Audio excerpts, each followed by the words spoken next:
Il rapporto fra scienza e religione è un rapporto complesso ancora oggi e talvolta anche conflittuale e che affascina già l'uomo del Medioevo.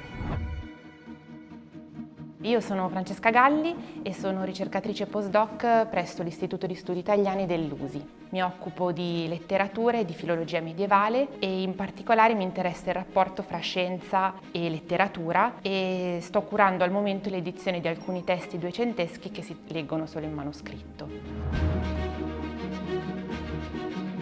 Con la mia ricerca mi piacerebbe portarvi in un'aula universitaria a Parigi intorno al 1270. Qui troviamo un maestro francescano, Bartolomeo da Bologna, che discute con i suoi allievi su un tema e una questione molto particolari. Quale sarà l'esatto posto dove andrà la Vergine una volta assunta in cielo e come si può garantire a tutti i beati la visione di Cristo una volta in paradiso?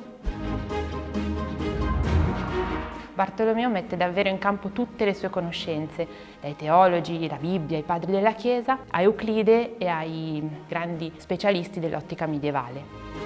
Si immagina così 18 disposizioni dei beati in paradiso e, ad esempio, gli abitanti del paradiso potrebbero formare una semisfera oppure un tronco di cono o ancora una piramide su base triangolare, un triangolo equilatero così che in qualche modo rispecchi l'idea della Trinità con Cristo al vertice.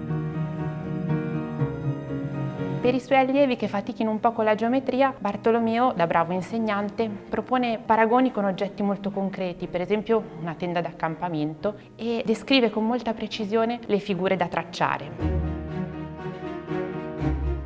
I testi di cui vi parlo si leggono oggi in un manoscritto che si trova a Firenze, probabilmente già dalla fine del 200. Sono in effetti gli anni in cui Dante comincia a pensare alla sua commedia, ma non possiamo parlare di fonti dirette, né possiamo stabilire connessioni precise fra le visioni di Bartolomeo e le mirabili creazioni del paradiso dantesco.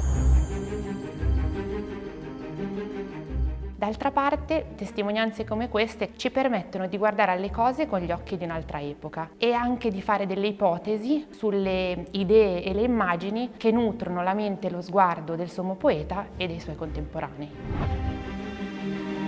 Mi piace molto quello che studio e mi piace anche avere la possibilità con il mio lavoro di continuare ad imparare dai libri, dai miei colleghi e sicuramente anche dai miei studenti.